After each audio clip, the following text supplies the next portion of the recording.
Welcome to Monday Night Sports Talk on Worcester Sports Journal, brought to you by Cafe Reyes, Usana, Stop and Shop, and Cafe Reyes.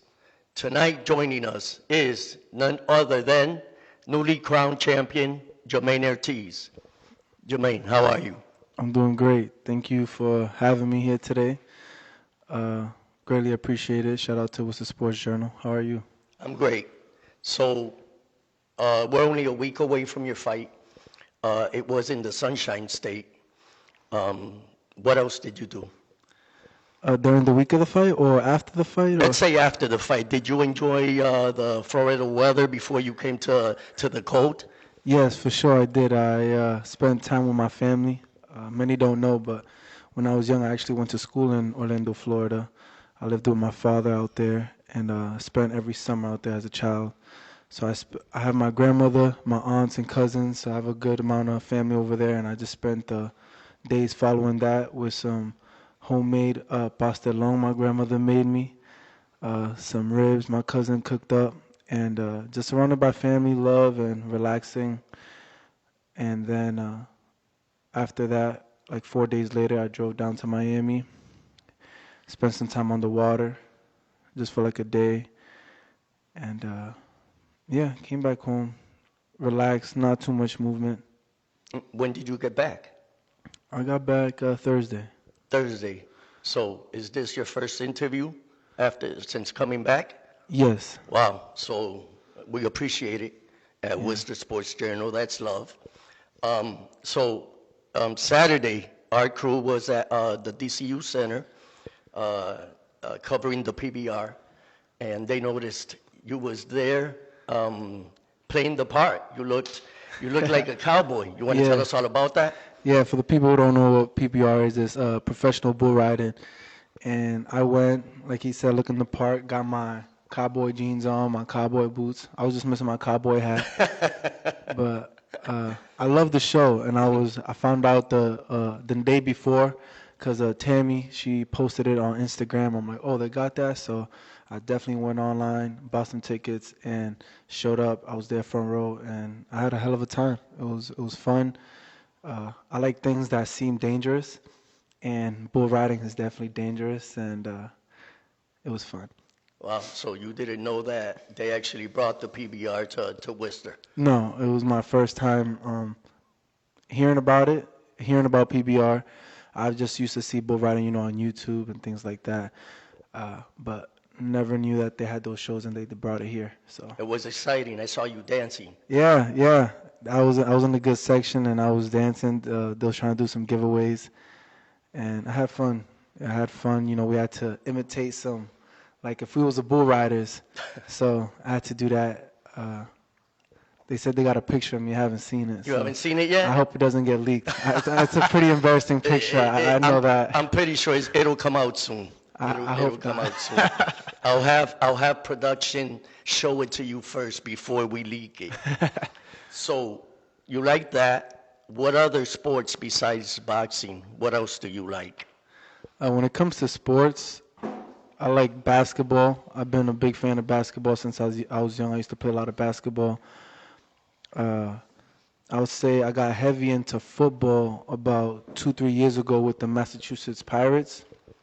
I got to be up and close and personal and got to see the game, and I really felt more in love with the sport because, like I said, anything that involves fighting or anything that's aggressive, I like it. And I got to see that up close and personal, so I really felt more in love with football then, got to understand the game better. I used to play baseball as a kid, but I'm not a fan. It was too slow for me of the baseball. But like something with the quicker hands. Yes, anything that's aggressive. Hockey. I like hockey. You like hockey? I went to a Worcester Railers game when I was a kid, and I seen that there was fighting, and I fell in love with it after that. So like I said, anything that's very aggressive is my game. So who's your favorite NFL team? New England Patriots. Absolutely. I'm a New England fan. You like the Bruins? Bruins, Boston Celtics, New England, I represent, and that's what I'm behind all the time. New England boy, that's what I'm talking about. That's what I'm talking about. Yeah.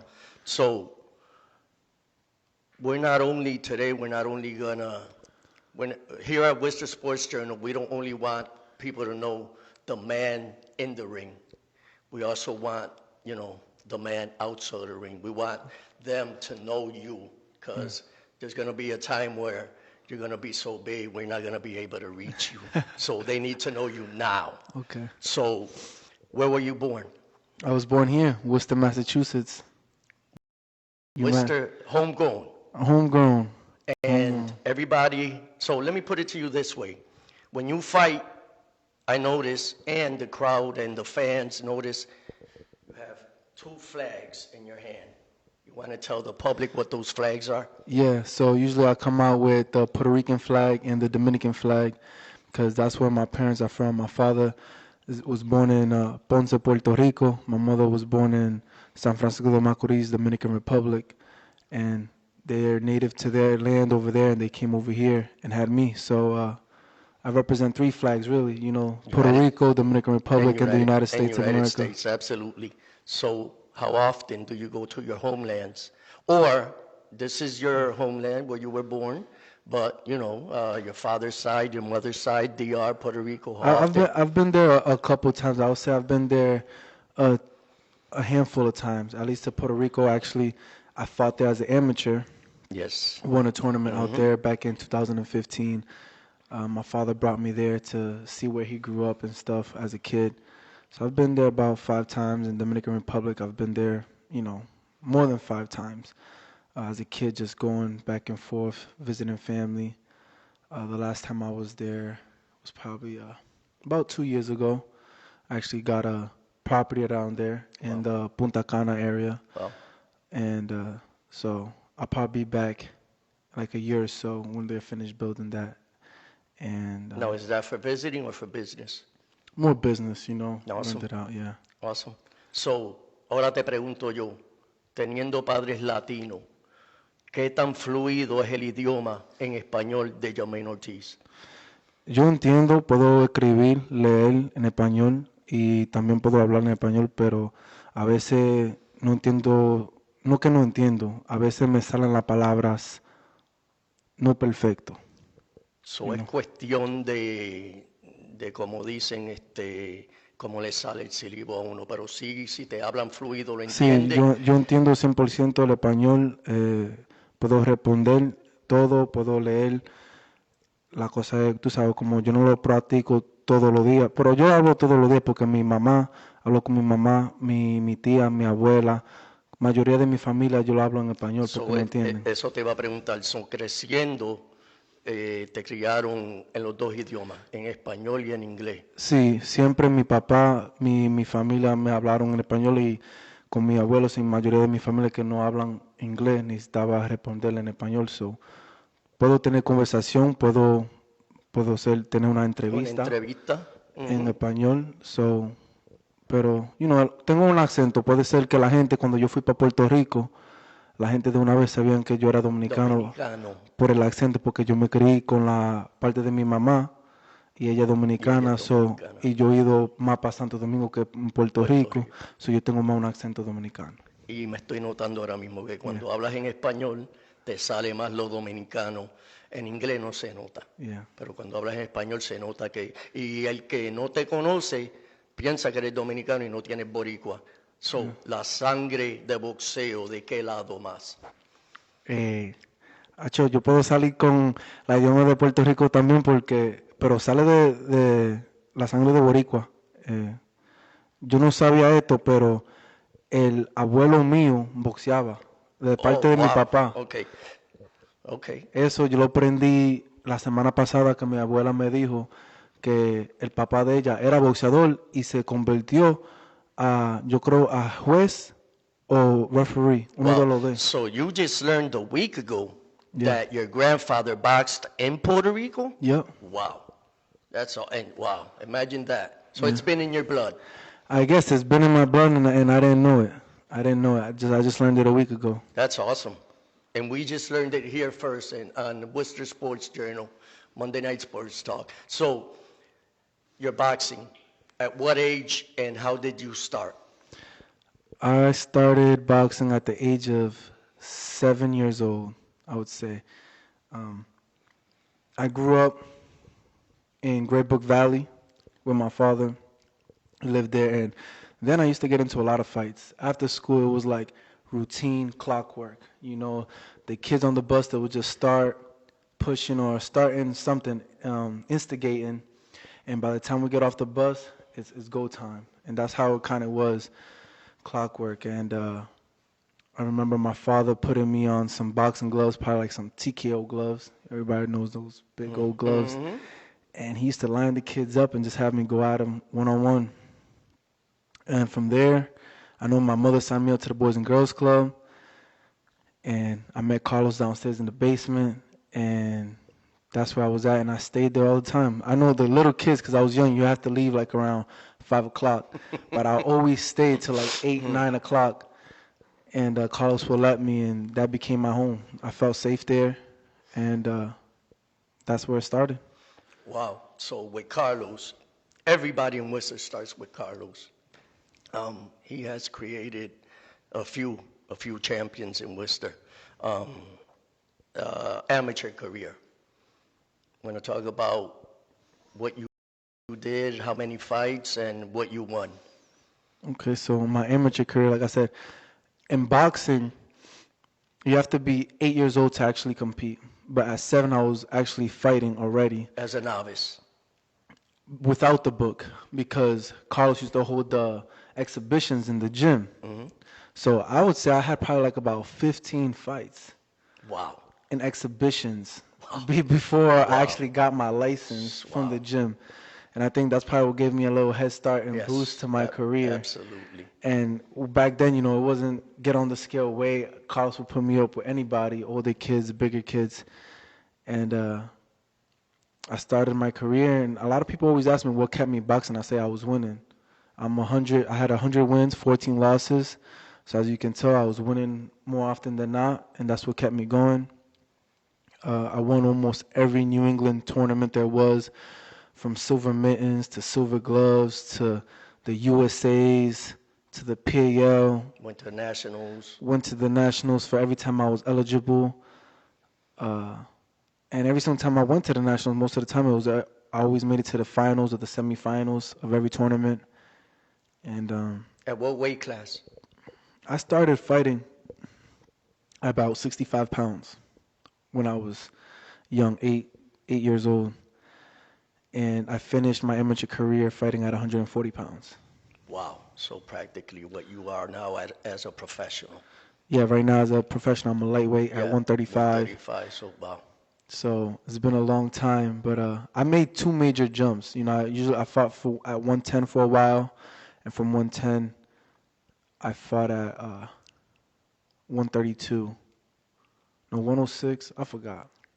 Those 2 major jumps. But it's a very successful amateur career, that's for sure. Yeah, I would say so. You know, my dream was always to make it to the Olympics. So in 2015, USA already chose their lightweight Olympian, which was this guy named Carlos Balderas, something like that. So without him fighting the tournament, because he fought international, they already chose him, and that's what made me go up to 140, so I could still have a chance to compete. To compete. To be eligible to the Olympic team. Yeah, I did when I said I went to Puerto Rico and actually fought in a tournament that would have qualified me for the trials in Puerto Rico. So I had the option that I remember to either go represent Puerto Rico or come back and represent the U.S., and I decided to come back to try to represent the U.S. And I won in Philadelphia a tournament. Actually, I fought Jaron Ennis in the finals, who is now, I think, fighting for a world title in his next fight. Yes. That's what qualified me for the Olympic trials in Nevada. And I lost to in the semifinals, Gary Russell, who just this past Saturday knocked out Victor Postol. Yes. And from there, I really didn't want to wait another 4 years to go to the Olympics, because that was really my dream. And I was going back and forth if should I turn professional or should I just wait it out another 4 years. And I ended up turning professional. And in the short time, I kind of didn't want to. There was something in my heart that was telling me I should have stayed amateur. But as time foretold, I was happy I did because 4 years later from 2016 was 2020, COVID came. Yes. And that paused everything another year later. Another year. So I think it was this past year that they went to go represent. And I'm happy I did because things turned out, because I look at the time, if I would have stayed amateur and where I'm at today as a professional, I've came a long way. So I'm glad I turned professional when I did. And so it turned out to be a blessing in disguise. yes. Nice. I didn't get that Olympic gold medal, but I'm gonna get that world title. You're gonna get that world title. That's what's up. So who's your favorite boxer of all time? Who do you emulate? Who did you see that you were like, I like his style, I want to be like him? So that, as a kid, I used to watch YouTube, and the person I used to watch the most, I would say, would have been Roy Jones. Yes. Roy Jones, Mayweather, and Mike Tyson. Those three. Wow. So you got the movement of the Jones and the power of the Tyson. Yeah, I like the even low key, Mike Tyson got the moves with his feet. If you really pay attention, yeah, absolutely. he got some He moves. did. But I love the power, entertaining, that dog, and that's how I feel.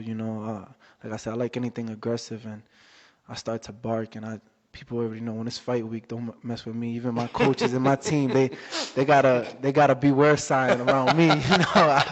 I get it. And that's something nobody knows about you, but No, a lot of people, even my uncle who was with me, he learned something new about me because it was his first time actually being up close and personal throughout fight week, and he was like, nobody knows Jamaine.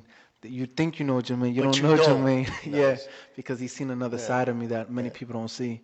Because usually when it's fight week, I'm secluded, I'm by myself, I'm making weight, nobody's really bothering me. Mm-hmm. But the people who are close around that, like usually my team, they see that side of me. And so that humble kid people see every day walking around, it's not the same animal in fight week. No, not at all. Wow. Not at all. Wow. So local New England fighters, who did you see growing up and you thought that, wow, if they could do it, or I want to do what they did?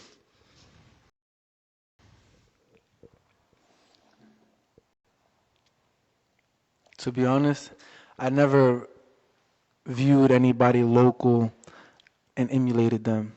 To be honest, I always just dreamt so big and always looked at myself as being the first of whatever I did. Okay.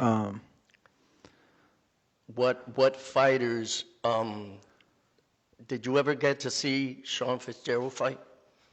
Not in person, no. I got to see some highlights when he fought Roberto Duran. Roberto Duran. Bobby Harris. I got to see some clips, video clips. Of his fights. Jose Rivera. I actually went to go see Jose Rivera live at the DCU Center. Kippy Diggs. No. Do you know Kippy? Ray Oliveira. I've got to see a little bit of Ray Oliveira clips. Luis Maisonette. No. How about Manfredo? Peter Manfredo? Yes. The son or the father? Son. The son, I got to see him. Okay. I might have seen him live probably, yeah. And how about Vinny Paz? With clips. I got to see the clips. Johnny Reese? I got to see clips, yeah. Got to see clips. So there has been, I've missing Dana Rosenblatt, Peter McNeely. I mean, there has been some good fighters in New England. Not many have made it like Jose Rivera, that was a three-time world champion on the bigger scale. But you're looking to do major things. Major things, yeah. Those are all great people, and they've accomplished a lot, and I really salute them because, those are people who paved the way in the sense where they made it that far, like you said, I can too, but I want to do it on a different level. I want to go bigger, go home, and be remembered not just locally in New England, but globally, and that's my objective. So let me mention somebody that I saw as a little skinny kid. And I know he has a lot to do with your career right now. It's my boy Rocky, my brother, Rocky Gonzalez. Mm-hmm. Talk about what it means to you, how he trains with you, what you get from him. He was also a very good fighter. Yeah, I heard a lot of stories about him, being really good, stuff like that. Rocky's a jokester, but he came in. I met him when I was really young in Ionic Ave. Actually, he's the one actually taught me how to hit the speed bag a different way because I just used to, with my two hands, and he taught me a couple tricks. So that was the earliest and the memory I have of Rocky in Ionic Ave when I was a kid. And then he came in to the Boys and Girls Club assisting Carlos Garcia back, I would say when I was 16, 15, 16, probably like 16. And with him, I got to understand boxing on a new level where with Carlos, it was more hard work. It was outworking your opponent, drills. And Carlos used to train me mentally as well, which things that you have to have as a fighter. And then Rocky came in, he broke down the technique. So he broke down exactly what I was doing. So before, I just used to do things off muscle memory, because off of instinct, muscle memory, and just me being a fighter for so many years. And then he came and got to break down exactly what I was doing, so I was able to set up what I wanted to do versus reacting. And now that's why I became a smarter fighter, and now I'm able to set up shots, set up positions, put myself in certain positions versus just doing things off muscle memory and going. Wow. Carlos is more of a discipline. Yes. But Carlos is discipline. Do you keep in contact with Carlos at all? Yeah, I actually spoke to him today. He was actually going to come, but he was at the Boys and Girls Club till 8 o'clock today, so he couldn't make it. But I do still keep in touch with him. The good thing about Carlos is that everybody loves him, and any boxer that he has raised and trained and always keeps in touch with him, and it's always much love with Carlos. Salute to Carlos Garcia, one of the greats in Worcester. You were recently nominated for the 40 Under 40 by News Talk New England with other deserving individuals.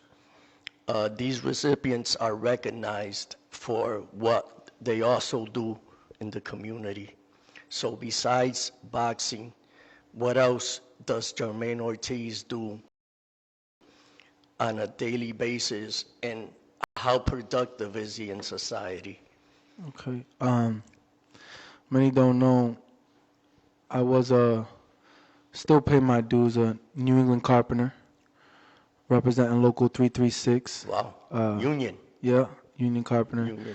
With my boxing career, I kind of put that on hold because, the strain it could put on my body, and just the times don't work out with my training.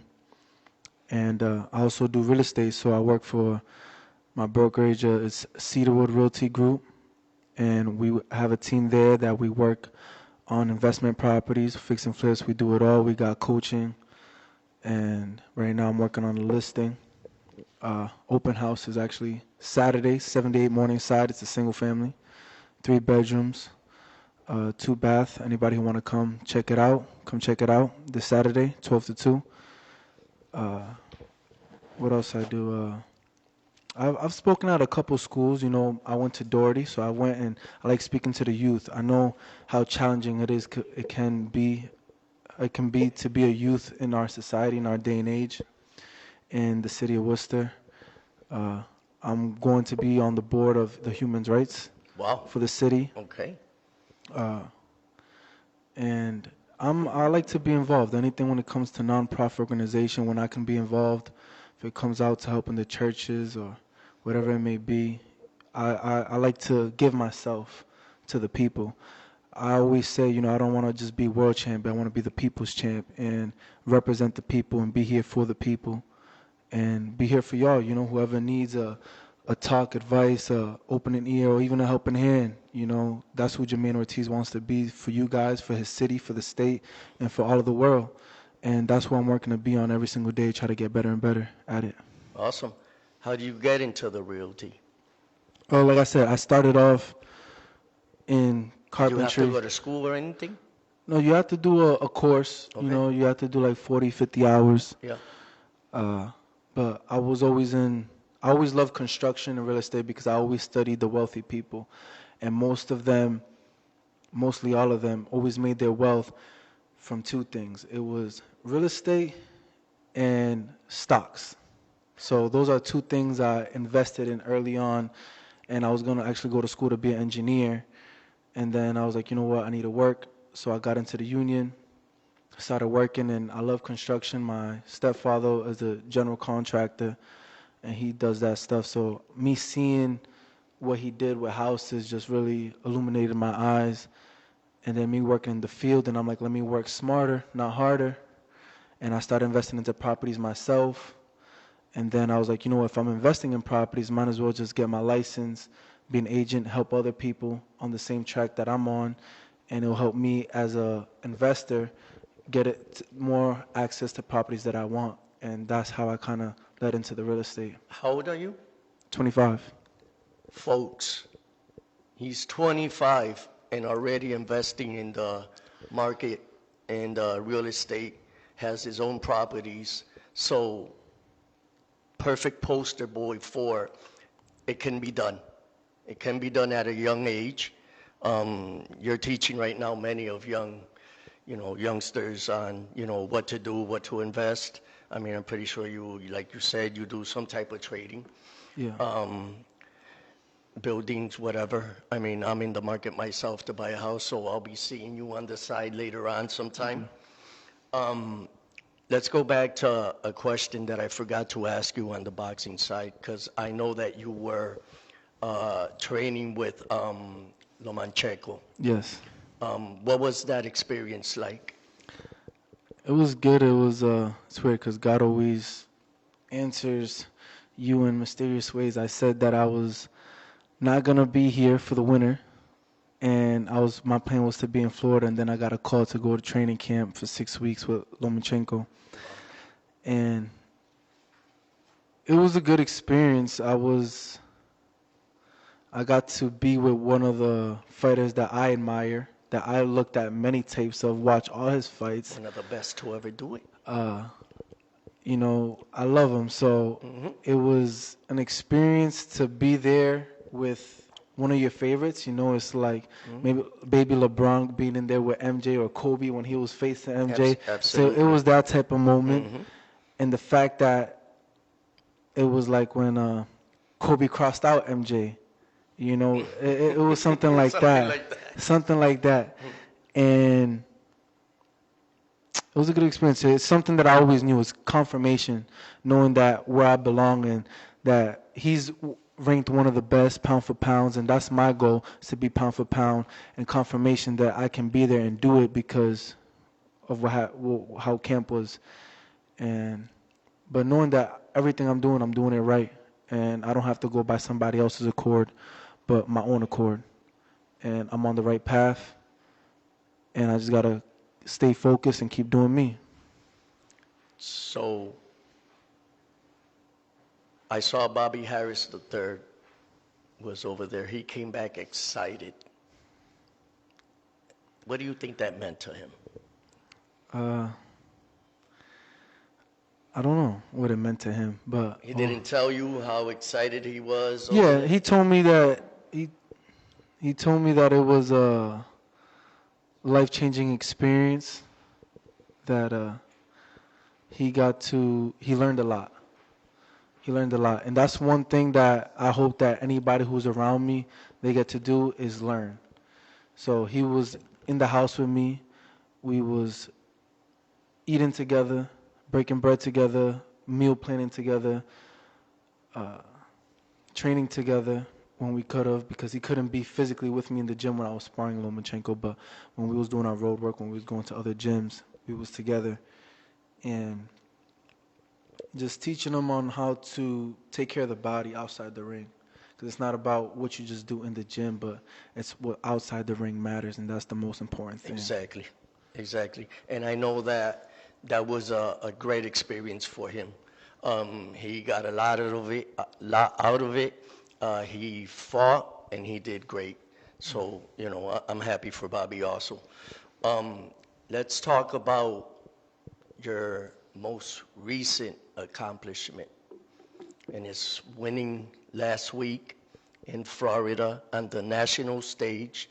Showtime, Showbox Boxing, who's been on for a long time, probably since the early 2000s, have produced many champions. Talk about who your opponent was and what that fight meant for both of you, because as I understand it, some had him as the favorite. So who was it? I know it was Aubrey. You want to tell the public? Yeah, so I faced Friday, February 18th. It was last Friday, Nahir Albright. We fought for this title right here, the vacant NABF lightweight title.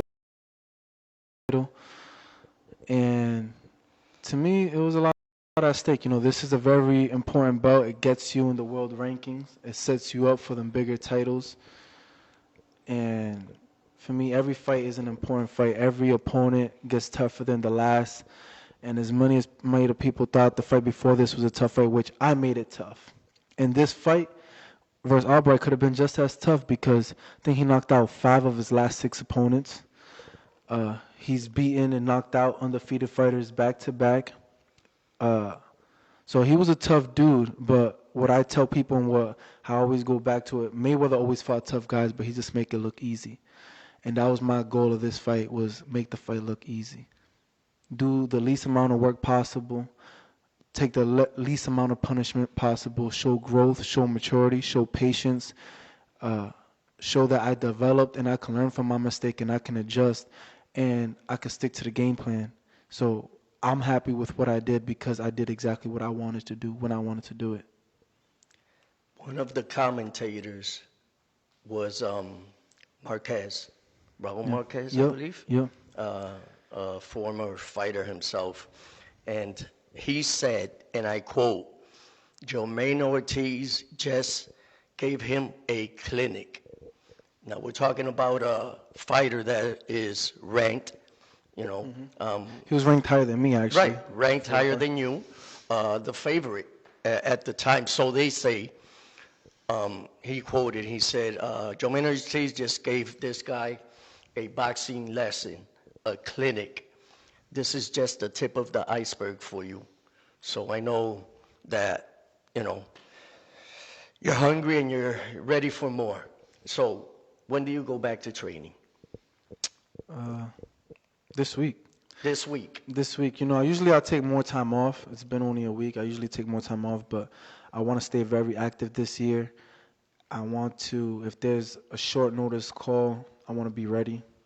And I'm not going to go in balls out training hard, but I'm going to be in the gym, keeping my joints loose, keeping my body active, keeping my reflexes on point, and just keeping my body in shape, you know, not letting myself get all out of shape and bloated, because I never do that anyways, but just staying in there. What's your regimen, your training regimen like dietitian, nutritionist? Like, what's it like on a daily basis? So usually I have, when it comes to camp time, so you want to know out of camp? Yeah, let's go through the whole process. What you do before and to prepare. Okay, so usually before I'm in camp, before there's a fight notice, I kind of eat normal, but I'm very still strict on what I put in my body, you know, because it's not only about preparing for a fight, but living for longevity and for health, and that's number one. So what I eat is normal things. I still get to enjoy food, you know. Arroz con habichuela? Nah, I'm not a big fan of Okay. crazy Spanish food. I like Italian, Okay. but I like chocolate. You like chocolate? I like chocolate, Wow. but chocolate. I have it's hard to say. For breakfast, I eat eggs. You know, standard eggs. Maybe a Dave's Killer Bread. I usually follow whoever I'm working with. If I have a sports medicine guy I'm working with, a strength and conditioning coach, stuff like that, I kind of, if they give me something specific, I switch it up for this last fight compared to my other fights. I followed a different plan.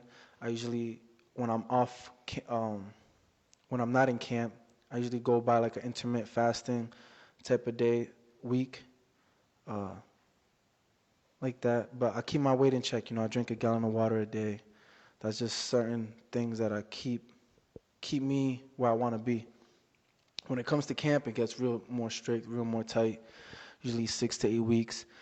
And I'm following usually a calorie restrictive diet. I'm eating what I got to eat when I have to eat it. And that's more to optimize my body for performance. And what I tell a lot of people, what people don't know, I don't really eat to lose weight. I eat to perform better. So We have all the secrets today, folks. We have all the secrets today. So a lot of times, if you eat just to lose weight, you're not going to be able to give that 100% energy in the gym where it needs to be put. And I always decide to put 100% of my energy in the gym before trying to lose the weight, because the goal is to win the fight and to be a better boxer, not to just lose weight and show up on the scale. And that's the foremost first thing I do is I perform to be a better Jamaine Ortiz, a better boxer, a better fighter, overall stronger, more fit, and the effects of that eventually will be weight loss. Eventually, you're going to work on weight loss, but the primary goal is to perform better, to be able to lift more, jump higher, be faster, be stronger, and then we'll cut down the food if it has to when it comes close to the fight week. But I switch it up, one thing is you got to know your body. A lot of people, sometimes they may not know their body. And one thing is I do know my body. I know what it reacts well to, what it doesn't react well to, how it responds with certain foods, what certain times I can eat before training, after training. So that is dialed in, and I go off of that. I communicate with my body, and I listen to it. It's very important to listen to your body. Absolutely. Absolutely. When you want some good chocolates, I have the hookup. Bree Chocolates. She was just with us last week. One of the best. I'll give you the hookup later. Okay. One of the best chocolates in the city. So I'm going to tell you a name. I know you know the name very well. Radovan Sabula. Yeah. Tell the public who Radovan is and the torture you have to go through. Okay, so Radovan, I got introduced to him by former world champion Jose Rivera, and he's somebody that used to train Jose for his world title fights, and I believe he trained Peter McNeely for Mike Tyson? Yes. No. Kevin McBride. He trained Kevin McBride for Mike Tyson. Yep. And I've worked with him for probably about 6 or 7 fights. And he's brutal. I always tell people I'm more scared to go training with him than to my actual fights. And that's why I'm so confident and so mentally tough when it comes to walking into my fights, because the hard part is the training. The fight should be easy. Right. And that's why I go, my trainings are so tough and so brutal that I'm scared to train. I'm scared. Like my stomach is turning. I'm getting nervous to go train. That's how people don't understand. Listen. I took those trips with my brother to Boston. I seen the torture, so I know what Radovan does. But it paid off. Folks, people usually have a 6-pack. This man has an 8-pack. Oh, AJ says a 10-pack. So, listen, what was the hardest thing Radovan put you through? The hardest thing he put me through? All his trainings are hard. And the thing is, as much as sometimes they may seem like, all right, I should know because I train with him, sometimes you just don't know what you're going to get. You don't know the level of intensity you're going to get. You don't know. And what I tell with every great coach is not only the physical, because he's going to beat you up in the physical part, but it's the mental. He trains the mental, because in the end he starts throwing numbers at you, makes you start adding in English and in Spanish. You got to add when you're already fatigued. And it's the mental fortitude of being able to keep going and keep going and keep going. The body's going to break down. And the body can continue to break down and it can keep going, but can your mind keep going? And that's where real champions come out of, it's that mental fortitude, because you can have all body, but if you don't have the head, you're nothing. You have to have it all. Mind, body, and soul, something Carlos always says. Not everybody could go through that process that, or if they try, they quit. Yeah. They quit. Believe me, I know. And you've done it. Jose's done it. I don't know many people that have done it, and that's why you guys are champions today, because you were able to keep up with that type of environment. It's brutal. I mean, I can't see myself going through that. AJ, did you ever try it? Yeah, so you know what I'm talking about. Yeah, so what weight do you walk around? Do I gotta say that on Oh camera? yeah, definitely. People need to know. People need to know. So they understand, right? How much you gotta lose. Some people are not gonna believe it when you tell them how much you gotta go down and what you have to go through. I've heard commentators say that you will not make this long, that you might have to go up in weight. So that's the reason I'm asking you. There was a fight this Saturday I want to talk to you about. But first, what weight do you walk around in? Say like about 160, 170? No. You can't be more. No, definitely not. Oh. I'm about like 160. Okay, so my weight. All right, so you got to lose 25, 30 pounds by fight time. Yeah. By fight time. So some people may look at you and say, how do you do it? It's tough. People ask, you know what? I'm having a mini series on my last weight cut. It's gonna come off on either Amazon Prime or YouTube, so y'all could check it out then. But Okay. I got it all recorded, and to be honest, my weight cut for my last fight wasn't bad at all. It was pretty of an easy weight cut. I didn't feel like I was dying. I was good. I came 3/4 pounds under. I was 134.2. You were right there to 135. Yeah, So you made weight. Yeah. Yeah. So I felt good. But yeah, what was the question? You want to talk about your walking weight? Oh yeah, That's I was fine. 160. Around 160. 160. So with that being said, talking about the weight, I'm gonna tell you something. Just this past Saturday, I don't know if you saw it because you were at the PBR. Maybe you recorded it. I'm talking about the Josh Taylor, Jack Catterall fight. Okay. So I got to watch like 3 rounds on Saturday, and then before I came here, I got to watch up to like the 9th round. Then I fell asleep. I took a nap. So I didn't get to watch the 10th, 11th, and 12th round, but I got to finish it. I got 3 rounds to go. So we're talking about a champion, right, that has the WBA, WBC, IBF, and also fought for the ring light welterweight title. Yeah. And some people say that not only did he struggle, that Jack won the fight. Many people said that. That Jack won the fight. Yeah, it's under investigation right now. Right. So no British judges for the Dylan White Tyson Fury fight. That's what the promoter called for. That's how bad it was. okay.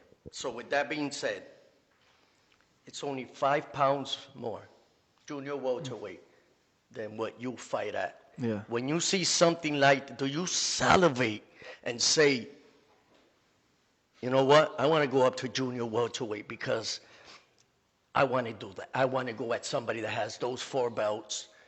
I'm number 7 in the world right now. You know, I'll be also in the top 10 at 140. Right? Well, right now, we got George Kambosos who got the belts too, all the belts. So I see myself going up to 140 in due time. I just want to get these belts at 135, and then I'll move up right after that. Just talking about the belts at 135. I have a list. Right? Yeah. I believe we have right here. So let me tell you, and I'm pretty sure you know this, but the public doesn't. So you got Gervonta Davis, Teofimo Lopez, right? David Haney, Rolly, that you call him, right? So you know who all the top 10 are in this weight class. Yep. Who's next? think I'm Who good. from these 10? Well, you're in there. You're number Yeah. 7. So the next 9, I think Rolly would be a great one for the next one. AJ. So I asked you. Now, were you guys talking about No, this? no. Me and my father said the same Wait, thing. wait, on wait, two wait, wait. different No, no, no. interviews. Wait, wait, wait. So I asked Jose. I asked AJ. Who do you think would be the, in the top 10? I'm not talking about, now we're talking about you're ranked. You're the top, you're number 7 in the world. Who would be the best fighter? And I have a story to tell you because a friend of mine, what's up, Chino? Remember when me and you argued about Ryan Garcia against Jamaine Ortiz and what I told you? We'll get to that later. So, and they said Rolly. Why? I think that's Why? just a perfect styled match. Styles make fights, and he has a big name.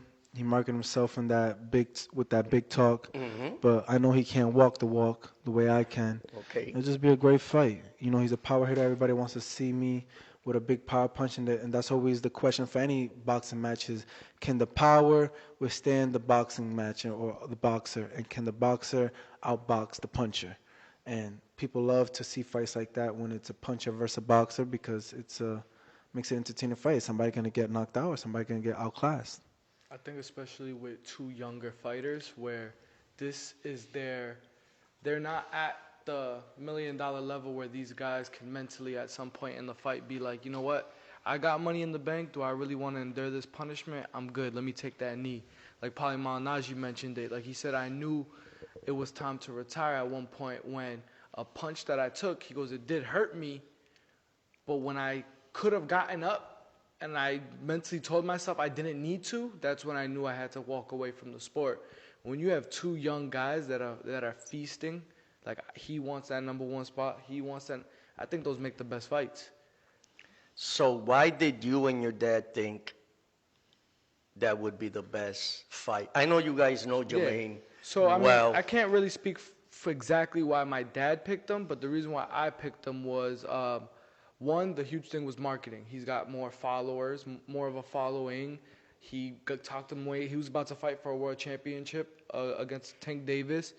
But I also looked at, like, we love Jamaine, outside of this boxing game. And, like, for me, like, if you could win a good fight and take the least amount of abuse doing it, then why not? And I looked at it as styles make fights. Rolly's style will play right into. He's very one-dimensional. Everyone says the kid can crack like a full-blown middleweight, but he's a lightweight. But aside from the fact that the kid can crack, what else does he bring to the table? Because there's a lot of guys who can crack, but like Carlos would say, have you ever seen a dog beat a monkey? That's Carlos' thing in the gym, and so for me, it's like, do I think he could beat Ryan? Absolutely, he'll beat Ryan Garcia too. But Ryan Garcia's style would make Jamaine think a lot more. He'd have to exert a lot more energy in doing so. I feel like a Rolly fight would be just like his last fight and be just like the Adorno fight. You're gonna play, and it'll go how he makes it. If he makes it tough on himself and wants to bang with a banger, then it'll be a tough fight. But if he wants to play and fight backwards, give him angles, and pepper him up, that's exactly what he'll do. So I'm not supposed to tell our public anything about gambling, but my boy said that if Jamaine ever fought Ryan Garcia, it's his favorite fighter. I don't know why, because I call him the Instagram champ. All he does is showboat and whatever. And I told him absolutely I would take that bet in a heartbeat. I've been telling him about Jamaine even before his last 3 or 4 fights, but for some reason he loves Ryan Garcia. If they called you out now, what would you tell them? Ryan Garcia. Yeah. Let's make it happen. Let's make it happen, right? Let's make it happen. You see what I'm telling you? By the And way, if- Ryan Garcia is not with Canelo's camp anymore. Right, absolutely. So that's a perfect segue. So with the contracts nowadays and the way that, the promoters do things and the way that fighters want to take deals, Canelo just signed a 2 mega fight deal could make up to 85 million. Yeah, 85 mil. 85 mil if he, and, oh, by the way, and this is a DAZN, D-E-A-Z-N, which is a... The Zone, yeah. Eddie Yeah. Heard. Huh? Eddie Heard, Yep. right? So that is a streaming, live streaming platform, right? Okay, so if he gets past Dimitri Bivol at light heavyweight in May, and then Triple G is victorious in December, they'll have, what is it, number 3? Yep. Trilogy, Yeah. a trilogy. Just to come in real quick, Jose also said, your father, he said that he would put money in that fight as well. With Ryan Garcia? Yes. Oh, I would too. Yeah. Said Jamaine would expose him. Jermaine Yeah. would expose him. That's Plus- exactly what he Plus, said. I know deep down, heart sometimes will win you fight when talent may not work. And I know from him, I've seen when it's time to go from being a monkey to being a dog, he can make that transition. Can Ryan Garcia do the same? If a fight gets rough and tough and you really make it uncomfortable for him, is he gonna be like, do I? I didn't do I see really need much to do when this? he fought that kid from England. Oh, if anybody else besides Luke Campbell hit him with that punch, he wouldn't have gotten up. From that Luke Campbell moment, is not a- moment on, That's like getting is dropped by Paulo Malignaggi. right. I think a lot of people want to see that fight. Lex just said, bring that on. Whoever Lex. So, what do you think of that type of deal? Just a 2-fight deal. They tell you, you'll fight Javante and you'll fight Rolly. Your promoter says yes, whoever it is, and whatever. Would you take, instead of a long-term deal with someone, would you take deals in pieces, is what I'm trying to say. I think doing fights by like 2-3 fight deals has been a smarter way of doing things because you can kind of guarantee some money sometimes. So it's a trend. It's a trend. I think Canelo's been doing deals like that. Not only it's like in baseball, basketball, they have multi-year deals. I don't think multi-year deals is a thing of the past now, but In an it's era like- where they create the super teams and stuff. yeah, it's and- more like like a sponsorship. Sometimes you want to sponsor me for this one fight, or you're gonna get a 2-for-1. You can lock in a price now. Lock in a price. It might come out cheaper for you, or it might come out more expensive for you if this fight doesn't go out as planned. And but if you can guarantee, he's gonna make more money than that because Oh he's yeah, Absolutely. absolutely. He's a free agent. He That was started. guaranteed. So that's that money, that number, that 85 or 84 million is 2 fights. That's what you're getting guaranteed. Now on the Purse. back end, Also, I think the Zone is gonna do their first time pay-per-view with Canelo because once he touched that pay-per-view money with Caleb Plant, and I think he had another pay-per-view fight previous to that. Saunders. Right, yeah. It's different. So I think they was talking about a pay-per-view with the Zone. yeah. Plus, so he'll get a percent of ticket sales. He'll get a percentage of the He'll make a lot pay-per-view of money, things like that. But I personally liked the $100 million 2-fight deal that Al Heyman offered him. Better. Yeah, right. I like seeing him fight Charlo and Benavidez better than seeing, Bevo's a great champion. That would be a great fight, but I'm not interested at all in a third Triple G fight, especially Triple G But going up to super middleweight. Like you said, Al Heyman offered him $100 million for Benavidez and Charlo. Now, if Canelo thinks he's like, all right, I already beat Triple G twice. Well, one was a draw. One was a, yeah. One was a draw. The second one he beat him. And Bivol, he's like, if he could beat these guys, get 85 mil guaranteed, and then now he just upped his price where Al Heyman got to come back not for 100 mil, he got to come back for 150 mil. Wow. Maybe he finds Benavidez and Charlo more of a challenging fight, and that's why he was like, let me take these 2 easier fights, and then have those 2 lined up in the back, and I know they're gonna offer me more. Triple G's never fought at super middleweight either, so I just don't see this fight. Triple G's getting older, he's slower. This fight, I'm uninterested in a third fight. You're not interested? Nah, especially at super middleweight. Triple G still to this day will weigh in at 159 for a fight. He's still a middleweight. Well, he's going to fight at middleweight. Not, he's fighting the Japanese at middleweight. At middleweight, but right. when he fights Canelo, Right. No, I he'll have to understand be that. at Yes, super middleweight. I understand that. So yeah. my thing is, I'm not interested in a guy that Okay. is getting older and also going to a weight class that, we already know Canelo is comfortable at middleweight and even light heavyweight. I mean, super middleweight and light heavyweight. The third fight is not necessary, but he's making the bag. Can't be mad at it. He's taking the easier fights for, okay, I'm getting $15 million less than I would if I fought those two tougher guys. Right. All right. Folks, this here is Jamaine Ortiz, the most talked about person since Harvey Ball, the guy that created the smiley face from Worcester. So we're going to jump on now on the, yes, I told him I'm going to get him the best chocolates through Brie. I mentioned that. No, I didn't mention that, but he sent you a video sent of me it? the video. Yeah. Yeah. So that's the chocolate I'm talking about, Brie chocolates.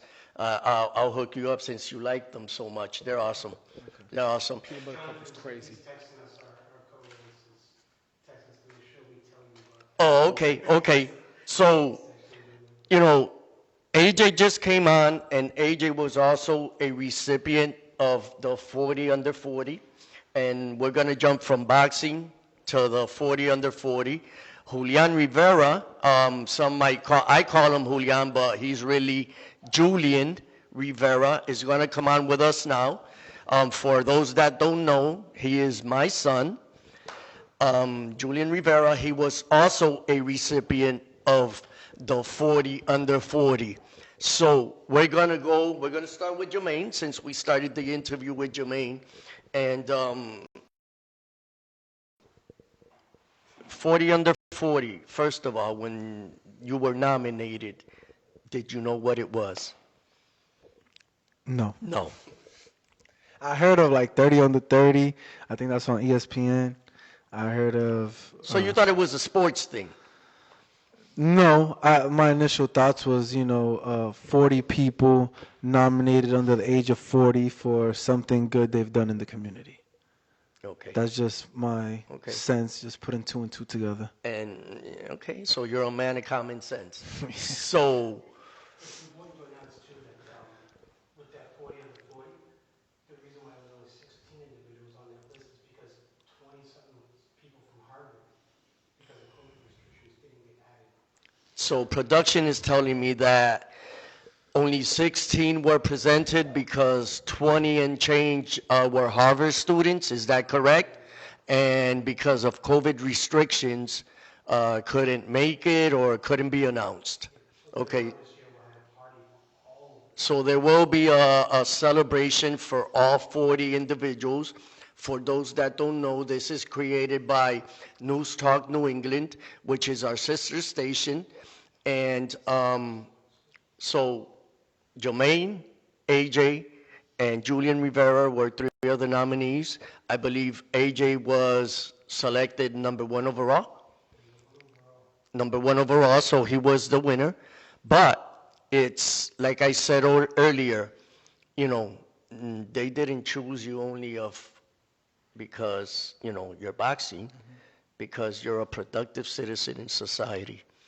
So what does it mean to you when you get nominated, from someone or something that you're contributing in the community?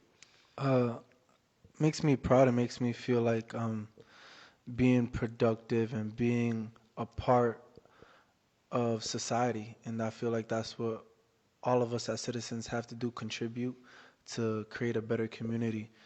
And that is my overall goal, is to show the people, like I mentioned earlier, I'm here for the people. I'm here for the people, here for the youth, especially anybody who needs me. But it's a humbling experience, that I get noticed and that get that type of recognition. And what else do I say? So let me ask you this. If they want to get in contact with you, buy a house, get your input, get your advice on any type of realty or maybe, your social media want to send you any type of DM for any reason, how can they reach you? Let's start with the real estate side. Where do you work and where are you? Okay, so I'm in the office at Cedarwood Realty. That's on. Cedarwood, folks, Yep, right? Cedarwood. Cedarwood Realty. That's on 69 Park Ave, Worcester, Mass. You can follow me on Facebook, Instagram. My contact information is there. My business card is also there, and that's where you can reach out to me. Social media, I'll respond as well. And we'll put the link on this. I'm more active, just so everybody knows, on Instagram. That's where you're gonna get a response. If you message me on Facebook, I most likely won't respond. I probably won't even see the message. You can email me. That's good to know. Yeah. That's good to A know, lot of people, actually. I think, reach out to me on Facebook, but Facebook, I'm not really active on there. I don't look at messages. But if you email me, I think my email's on my social media. You give me a call or text. My business card and information is online as well. I'll respond. Awesome. Awesome. We're gonna put that link up on. Yeah, we're going to put that link up on Worcester Sports Journal. Yeah. They're going to reach out to us, believe me. Yeah, I actually also have a link tree. Not there's a beacons, but it's a link with all my social contacts and stuff like that. So that's there Awesome. available. AJ, you're more known as Rivera Promotions Entertainment promoter, matchmaker. Some who know you know that you work for the state, but tell the public what more about yourself and why you were nominated. We have, like you said, Rivera Promotions Entertainment, the matchmaker, helping build fighters up, getting them the recognition, and helping them take the steps to the next career. Work for the state as well, the Commonwealth. Also for the Mass Pirates. And on the side, I do like personal training sessions with people, kids, older people, younger people, middle age, whoever. So why do you look at me when you say older people? Because I'm talking directly to you. Oh, okay. Okay. But yeah, no, it's pretty just helping out in any way I can. So if anybody wants to start a personal training, how do they get a hold of you? If you don't have my phone number directly, you can contact me through my social medias. I am active on Instagram and Facebook, Twitter. Just reach out to me and we'll work something out. Awesome. And just so you guys know, we are going to create a show where me and AJ Rivera here are going to go back and forth. The type of what Stephen A. does with who's his co-host over there? It used to be Skip Bayless. Skip Bayless. But now who's Stephen A's with I believe he might have his solo. No, I think it's he's Skip with and Skip and Shannon Sharp now. But Bayless is now with With Shannon Sharp. the old Dallas receiver is who he's with now. Stephen A. is with the Yeah. old Dallas receiver. Yeah. Who, Dez? No, he's on fire. Oh, Michael Irvin. Yeah, it's him and Michael Irvin now. So he went from the guy that knows nothing about boxing and he's always commentating to Max Kellerman. Max went on there for a Kellerman, while. exactly, the Cliff guy. So we're gonna do something like that. AJ likes to go back and forth with his uncle when it comes to football and sports, and so we're gonna do it live so people see what I have to go through in real life with him. Or what I have to go through. These old guys don't want to let them know. Like they don't want to take that the young buck actually knows something. I know what it's like going back and forth with him. You in for So please everybody elaborate. So let me tell you how much he knows. Let me tell you how much he knows. I'm gonna put you on the spot. Ready? Patriots is what's Gillette Stadium. What was it called before then? What? Foxborough? No. Come on, football historian. Come on, see? We're gonna do this a lot. Schaefer Stadium, folks. Okay. Schaefer Stadium. Amazing. He's old. Well, what do you want me to tell you? Okay, but guess what? Who was right? Who was right about the last few things we argued about? Did the Cincinnati Bengals go to the Super Bowl? So Did they let me go to the tell Super you- Bowl? but Did let they me beat t- your Chiefs? But I'm not arguing you. Hold Okay. on. One thing about me is that I am where I am today because I take advice. I know how to take constructive criticism, and I give credit when it's due. I know when I'm wrong, and I was wrong. That's why I am where I am today. But if you want to get there, you got to be like that also. So, Hey, if I'm wrong, I'm wrong. If I'm right, I'm right. all right. So, folks, that's just us over here. That's how we be. That's how we get. Knowledge on Woo Sox Nation and Worcester Red Sox War II as well. Oh yeah, Woo Sox. They actually beat Our the fa- Team Ortiz. yes, sir. Team Ortiz, Woo Sox. So they You threw a first pitch over there for them. Yeah, I did. Yeah. yeah, Worcester Red Sox. They're throwing a shutout out at you, Oh, Team yeah. Ortiz. Oh, I appreciate it. Thank you guys. yeah. They always log on and watch us, and I had we're gonna pitches be on doing. that day. Yeah. They said that your pitch was better than Jawad's pitch. Oh, yeah. I don't know if you can teach Jawad what you guys do. Your Yeah. pitch was You know, better than as everybody knows, I'm Dominican, so I should have that in the blood by default. Should have that. I should have it in the blood by You default. should have it in the blood. Well, But- actually, Puerto Ricans and Dominicans Yeah. are. And talking about that, we have a coach this year in the Woo Sox who is Puerto Rican. First year with us over here, so we can't wait for that. So, next, Julian. So you also, besides being a barber, I mean, you went to college, and because of COVID, you went to something else that now you love and you're expanding. And I see you doing big things with the Pirates, and you have a big following. Tell everybody about yourself. Dale microphone. So I did start college in 2019. I played soccer at Worcester State, but unfortunately, due to an injury, that cut it short. So I wasn't able to play for the season. But when COVID hit, I'm not the type of person to learn on a screen. So, I couldn't do that. So I tried to find something that I loved. And during COVID, a lot of people in lockdown, they couldn't get no haircuts. And I couldn't deal with it.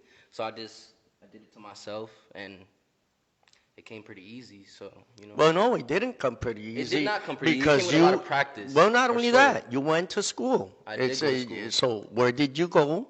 And let people know you graduated and where you are now. So Yeah, I told This him. is my father, yeah. I told him. I told him. in September, I started at Rob Roy Academy. So shout out to them. They Shout out did- to Rob Roy. Yep. And then I work now at Recall Days Barbershop on 299 Shrewsbury Street. That's where you guys can find me if you guys need a cut. But yes, I did go to Rob Roy, and yeah. So I've seen you cutting some names over there. You hang out with your cousin, and you guys work out a lot. So whose hairs are you cutting? By the way, that just reminded me about something. Go ahead. What do you mean?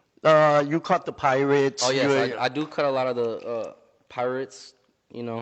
I did get the chance to cut the champ right here. Yeah, yeah. I was very thankful for that. But yeah, I do. It was exciting to cut some of the Pirates. Inviting me to the games. It's just it makes me feel good that I get to make them feel good. Cause that's what barbering is about. I like to make people feel good. Nice. Barbering isn't just cutting hair. Like I could be a therapist. They feel themselves when they're in my chair, and that's what I like. Well, they say couples have pillow talk. They say that there's barber talk, and let me tell you why. I've had the same. Folks, my son doesn't cut my hair. He will when my barber retires. Yep. Something that Loyalty. me and Jamaine have in common is we have the same barber. And Jamaine knows that, Jason, shout out to you.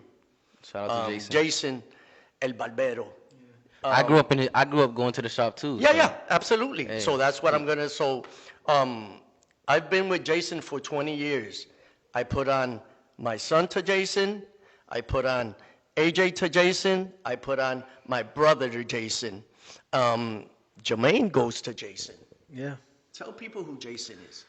Jason the barber. He's a great guy, and as you will develop in your barber career, is you make a lot of connections as a barber. Connection. You make a lot of connections. It's a great place to network, and with those connections, you can make your barber career expand, and not only in barbering, but in other sides of business with the people that you will have in your chair. Right. Oh, yeah. So it's a great place, a great career to actually network and to meet people and to connect other people. And that's one thing about business is connections. And you being able to connect him to him or whatever can make you a very powerful player. And just you being a barber, you can expand on that and be an important role in people's lives as well. But I actually met Jason through Bobby. Through Bobby? Through Bobby. I needed a barber, and he gave me his card one time. This was back when I was still an amateur, I believe. Boys and Girls Club. And you put Jason, right. So it was just from me to everybody. Yeah, and he's been cutting my hair ever since. He's been cutting my hair ever since. Yeah, and I was telling Jason, because I go every Thursday at 6 a.m. faithfully, every week. I've been going for the longest time. And you know, forever. Every Thursday at 9 for me. He tells me, when I go, he tells me, Jamaine will be here later. And I told him last Thursday, I believe, that what he does is what I want my son to do. Jason, and he does everything. You know, fixes his own homes. Yeah. He has properties. Grows his own food. Jason does everything. So Works Wednesday to Saturday, right? He doesn't. no, he's working now Thursday, Friday, Saturday. He doesn't work Monday, Tuesday, Wednesday. I love to work 3 days out of the week. Promise. Yeah. But Right, listen. exactly. But this is what I'm telling you. Network is You network. cannot walk over and see Jason. He has his clientele, firm clientele, and let me tell you, they're faithful. They're He faithful. probably won't accept new clients. He won't got time No, to he accept won't. new He don't have clients. time to accept new clientele. And the thing about him is that he's like Jamaine was saying. He's actually an advisor. Like Jason is somebody I listen to, and he asks me sometimes for advice. And you know, he will retire soon enough. I was telling him I want my son to go over there so he could see how he cuts my hair. Pretty sure you'll do okay on your own, but I have crazy hair. If it grows, it's wavy, and if it's short, and scissors. So you know, when it's time for you to take over, we'll go through that whole process. We'll plan something. But I've been 20 years with Jason, and you know, it's I saw there when you chose that you know, there's time when I told you I wanted to buy that place so you could go on your own and you could grow out of that, and you could learn from many people, and you make, it's like he said, networking. It's incredible. Yeah, my Jason's brother. definitely- I mean, He's definitely somebody I would look up to because, you know, he does his own thing. He has his own place. So, and I'd love to make my own schedule for 3 days, man. Like, that's something I dream of.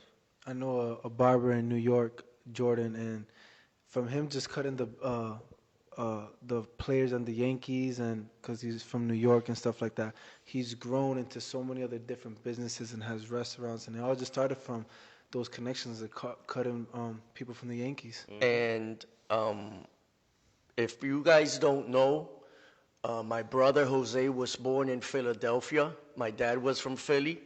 I lived in Philly. I met my first wife in Philly. I did many things in Philly. And I also met a barber in Philly that used to cut the NFL team, the Eagles. And I stopped visiting over there for about 2 years. When I went back, he had literally bought the whole block just by cutting their hair, the NFL team. It speaks, especially with, like, I noticed with the Pirates, like, these guys are not from here. They're from all walks of life. They're, you know, you got Georgia, Mississippi, Florida, you know, California. So when they're here, they trust somebody who is a native. Like, we're from here. So, and I've built relationships with them where outside of football, outside of practice, like we'll chill together, we'll work out together, and they're like, hey, where do we get something to eat? Oh, what you in the mood for? And they want Spanish food, so I got sent Toby to Nuestra many times, and he's ordering 2 meals at the same time when he's over there. Same thing with the barbers. I'm like, hey, well, my cousin. I said, and if you can't get him at the shop, he'll come to you. And it started with one player. It started with one player. And then they come and they see how crispy he looks, and they're like, yo, hey, I need your cousin's number. I need your cousin. I'm like, all right. Before you know it, we're in Phoenix together for the championship weekend, and he's cutting hair while we're in Phoenix, getting ready for the championship game. I was very grateful for that experience. So that was when the Pirates won The United Bowl. United Bowl. That's the Super Bowl. AFL Arena Football League version. Not version, but version of the NFL Super Bowl. So talk about that experience when you guys went to Phoenix for that game. Incredible. And it was like what? It was like a 3-day weekend for us. Yeah. And it was probably One of the best weekends I've ever had in my life. One of the most Definitely. memorable 3-day weekends ever. It made it worth it. I've been with the team since 2018.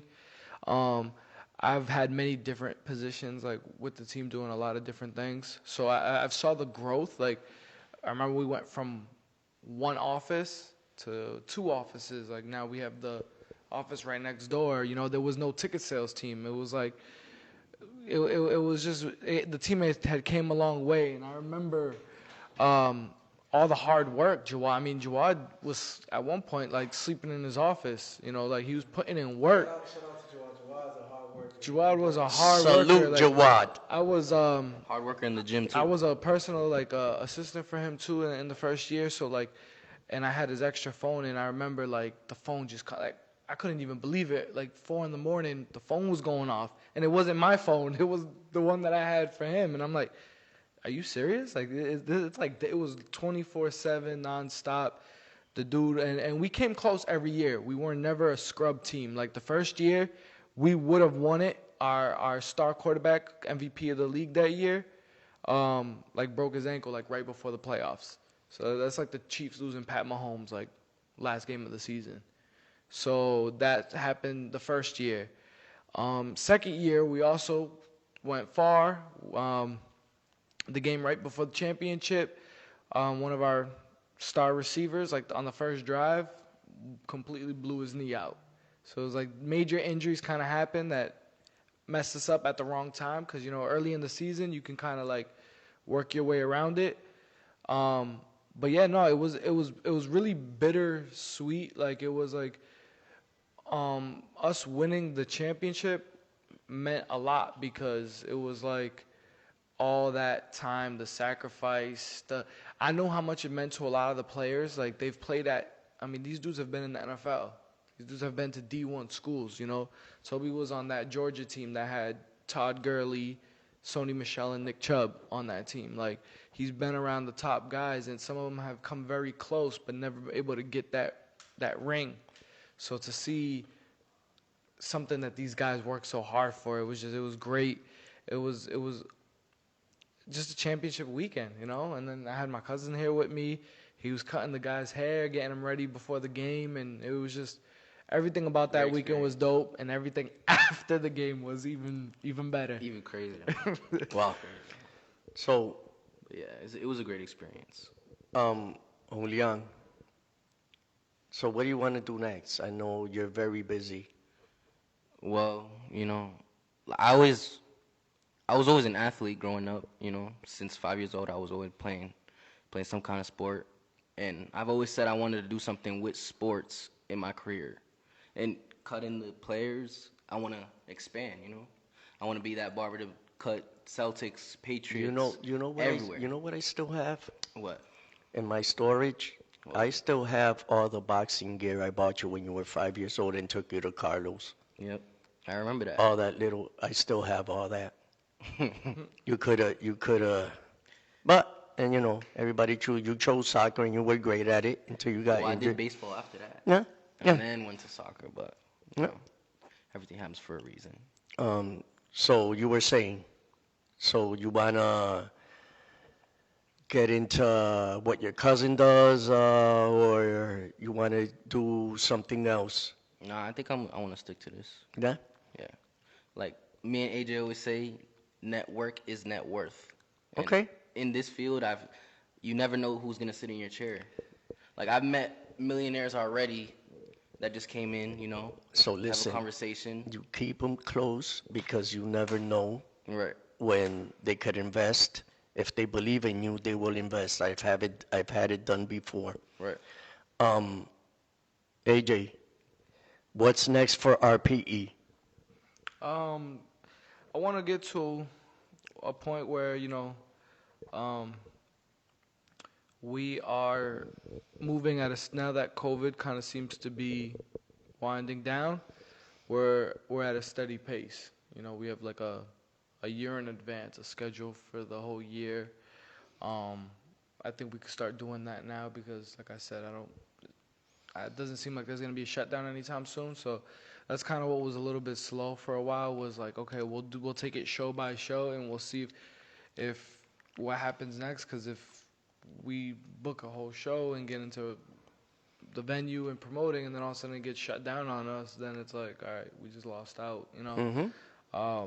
But just getting bigger and better, eventually I do want to start getting into some boxer friendly. I say boxer friendly because I don't want to be the typical promoter in terms of like how they do their contracts.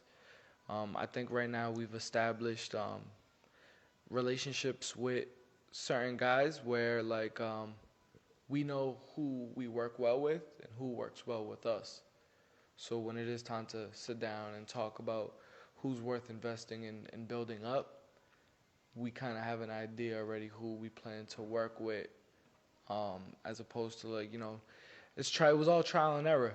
And I'm grateful, almost like Jamaine, where he says he was kind of hesitant on. I was only maybe, granted I've been in boxing my whole life, but in terms of the promotion aspect, I was only working for a specific promotion company my senior year of college from like October to like April, so, and that's how many months? October, November, December, January, February, March, April, so that's like 6 months, and I already had soaked in enough that I felt confident that, you know what, I'm just going to dive off the deep end and do my own thing. And it was a lot of trial and error, but I look back on it now, and for me, that eye-opener, like Jermaine's like, look where I am now. For me, it's when I get a representative of Top Rank or a representative of PBC reach out to me. Yeah, Hey, absolutely. I need this fight, Mm-hmm. this is the weight, this is the rounds, this is the purse. Can you get me somebody? How'd you get my number? Like, for me, it's like, whoa. Word of mouth. This person Word just of called mouth. me. Like, Yeah. how'd you even Right. get my number? Mhm.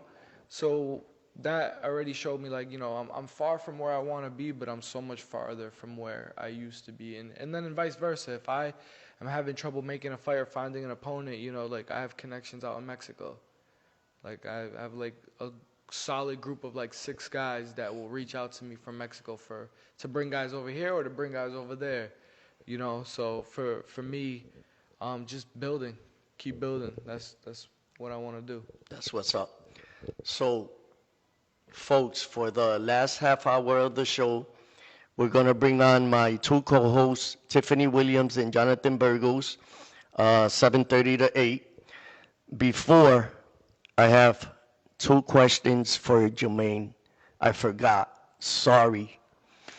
Too many questions, so to that, before we jump on with Jonathan and Tiffany, I'm going to ask Jamaine. So this is with your Lomachenko experience.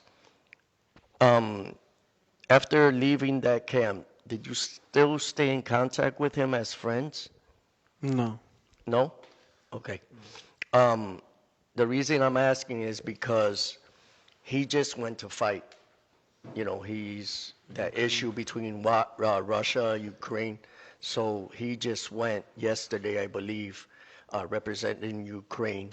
So our prayers go out to Loma, hoping that, Sure. he comes back safe and everything goes well with everything that's going on in that country. And it's sad nowadays that, that's what we live in this world. But Sick is on the front line right now too. yeah, yeah. And Klitschko's. Klitschko's. One is the mayor of one of those cities, I believe, or something over there. He's not the president. No, but he's the mayor of a certain suburb of a country over there. But still, fighters that we know and are in the front line, so that's why they are leaders. That's why they are champions. And here's the biggie to close out. You're a father. Yeah. You're a father. Yeah. So we want to send out a shout out to your daughter. What's her name? Shout out to Amira. She'll probably be watching this. She'll be watching me on YouTube. She likes to be on YouTube. So, wow. So are you single now for all those ladies that? No, yeah, I'm single, but yeah, my daughter, she's 5. She's turning 6. She's in kindergarten. Real mature girl for her age. So she's a blessing. She keeps me on my toes. Nice. A real blessing. She Does keeps me on she my toes. watch though? Does she watch when daddy fights? I know when she was younger, she used to watch all my fights, everything on YouTube with me. I don't think she watched the last fight. I don't know if she watched the last 2 fights, but the other fights previous, I know she watched them. What does she say? Well, she takes it normal, She's been in the gym with me since she was a baby in diapers, giving remember me that at the Boys and Girls giving Club. me water Oh, and yeah. stuff like that. Wow. So She was actually always with Brianna too. Oh, really? yeah, she used to play with her. So to her, this is daddy's job. This is what daddy does. She was born into watching me in the gym. So for her, it's like nothing. I ask her, "Do you like daddy boxing?" She's like, "Yeah." It's like she takes it normal. Wow. Awesome. Well, shout out to her. So folks, here are your 40 under 40. Julian Rivera, AJ Rivera, and the man of the hour, Worcester's next champion, future world champion. So keep an eye on him. Jamaine, thank you. Thank It's you. a pleasure. Thank you guys for having me. Appreciate it. Shout out to the Worcester Sports Journal. And it's up from here. All right. De aquí pa Hollywood. Pa' aquí pa' Hollywood. De aquí pa Hollywood. Vamos pa' Hollywood. We're gonna get into some movie scenes too. Movie scenes on the Next way. A-list celebrity from Worcester. Yes, sir. Yes, sir. I want to catch him before he gets too big for us because once he's out there in you'll buy a house in Los Angeles with the LeBrons and it's going to be hard to catch up with you. I'll stay on the East Coast. I like the East Coast. Stay in Florida. Right. Awesome. He's gonna need one of my debates every once in a while, no matter where he goes. So Oh, what? one of my debates. Yeah, debates. Nah. So, folks, we will continue with Tiffany Williams and Jonathan Burgos. Thank you, guys. AJ, I believe you're staying with us? Yes, sir. Yeah, all right. You want to take the boats? Yeah. All right.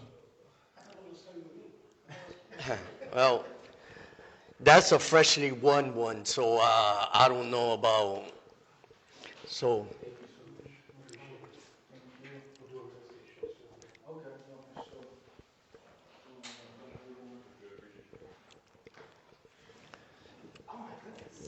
So I think I have spoken enough for an hour and a half. So I'm going to let Tiffany Williams Julian do take production? over. Julian doing production. All right. So welcome to Worcester Sports Journal, Monday Night Sports Talk. I'm Tiffany Williams, again here with Jose Rivera, AJ joining the team over here. Welcome aboard, and Mr. Late in Fashion, Mr. Jonathan Burgos. You all had a really great conversation with a true champion for this city, not just in the ring, but somebody outside of the ring who's very motivated to moving forward in the city. And I was talking to the mayor of Boston the other day, and I said, I hope to see that young man run for city council one day. And she said the same thing. So You're talking about Jamaine. Michelle Wu has been watching Jamaine too. Really? So that's a Oh, big- that's good to know. so that's a big I thing. should have asked him if he had any politics in his future, but When that'll he be a mentioned that he was going to be on the Human Rights Commission, I that sh- that's that- right there's a stepping stone Yeah, to a political future absolutely. in That Worcester. was my So when bad. you mentioned him moving out to the West Coast, son, I don't see that happening. I think he's going to. I mean, he's got a good real estate business going on here. He's going to be on the Human Rights Commission. I think he's going to be like the next Ray McLaughlin that used to be on the school committee, who was a court officer. You know, I think Jamaine can step right in there. In a few years, he'll be primed and ready to go for the city council at large, not district, at large. He'll definitely be ready. I could see that happening. I mean, he is a very productive citizen. Yeah. So it's actually maybe on the next interview we'll ask him if those are aspirations. Definitely. And we're definitely going to put his information for his real estate business. We'll put his business card on our website and stuff like that. Because we like to give out, you know. Absolutely. But sports, we covered some PBR this weekend. Talking about PBR, by the way, and I think he's still here, by the way, too. So maybe we can call him back real quick and show him this photo that has not yet been leaked. You saw it, though, right? I saw it. It was kind of funny, right? It was. I definitely saw it. It was. It was kind of funny. So you're telling me that So we have a Jamaine photo- hasn't seen this photo He has yet? not seen this photo yet. It's been secure in my messenger and our group chat that we have. So let me just go get it here.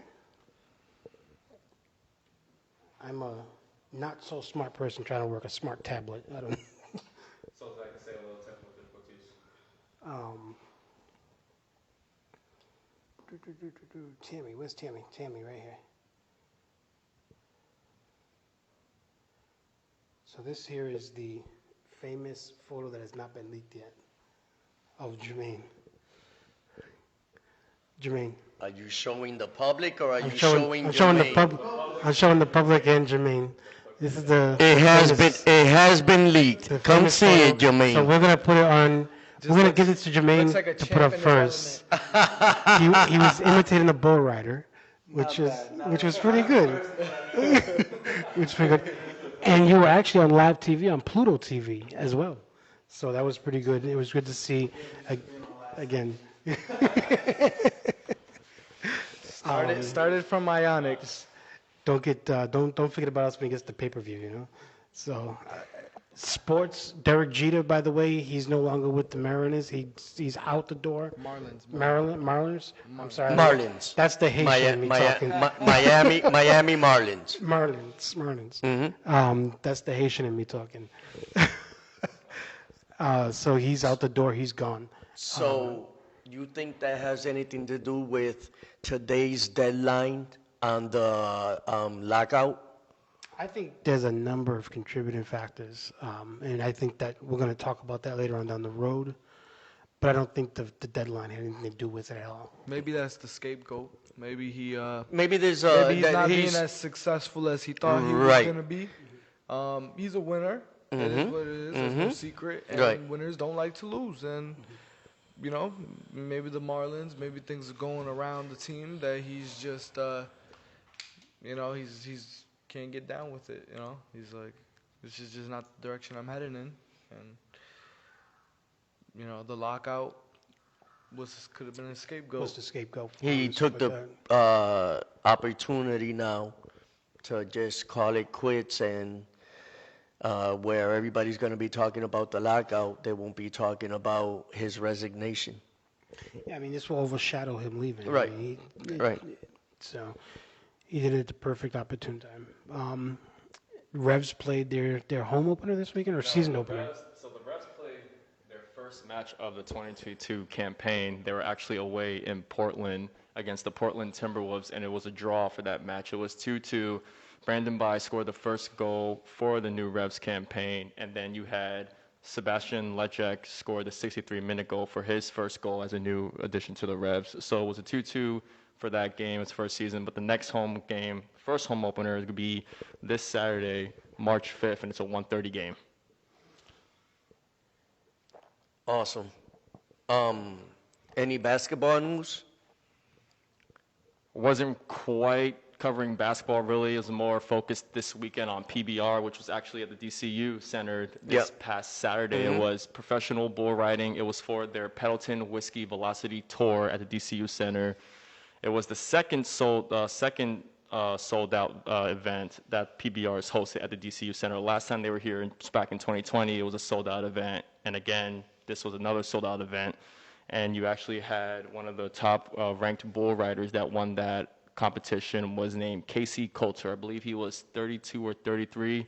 So he won that competition for that Velocity Tour in the qualifying round. So he'll be moving on to the next rounds. Perfect 84s and 86 and stuff like that. Well, I wonder, even like our intern was asking us afterward, or asking afterward, how do you write an article for PBR? Like, I'm like, huh? It's like any other sport, like, you know. So, just to let folks know real quick, we will have interns going to the combine, correct? To the NFL. We have 2 interns. 2 interns going to the, right? So, you know, unfortunately, we couldn't make it. I couldn't make it. But we do have, I'll be there on the 3rd and the 4th and the 5th. right. So that's a big one. But that's why we give the interns opportunities. Exactly. If we can't make it out, then they Exactly. come for us. Lakers got embarrassed by the Pelicans yesterday. Yes, they for did. basketball Yes, news, they did. and probably won't make the playoffs this year. And that's why I see LeBron going elsewhere. Oh yeah, this definitely. was the whatever team he's on right now. It's he already got his ring, so that already is done. But it's pad the stats, get number 1 in all those different categories. You know, all-time points, all-time assists, steals. But it's in the meantime, I think it's something to hold him down until Bronny comes to he already said it recently. Whatever team drafts Bronny is where I'm going. Okay. So they're getting a 2-for-1. Whoever picks up Bronny is getting LeBron. Imagine that, father and son playing That's so dope. So dope. to end his career. That's so dope. And imagine if they win. Like his first ring, like his last ring and his son's first ring with each other, that'd be fire. That'd be dope. I think that's what he's trying to accomplish. Baseball, today, talking about the lockout earlier. Yes. So today was the today deadline. Today, not only was it the deadline, but tonight was supposed to be the first game between I want to say the Patriots, the worst team in the Boston Red Sox were supposed to play tonight. But because of in Fort Lauderdale. Yeah, they were supposed to play tonight. And then they were supposed to play tomorrow night as well for their spring training games. So because of the lockout, those 2 games have been canceled in Fort Lauderdale. So You do have another team, though, that was playing out. they are supposed to play the Phillies. They're supposed to play the So- Phillies. Baseball is in a real concerning state right now. I noticed Well, the thing is that like maybe a couple weeks ago that I noticed that they said they weren't going to be drug testing this season. the thing is that, That's, you know, there's a difference between the NFL commissioner and the NBA commissioner, Manfred. Manfred sees as a business, we where all do though. yeah, but you know We all you do. I think what it is just it's not America's pastime anymore. You have other competing sports, and I feel like even for me, I was a diehard. I mean, I'm still. and I'm represent my sorry, Red I Sox. mean baseball, not NBA baseball commissioner. I still represent my Red Sox and whatever, but I haven't caught a season game since Big Papi retired.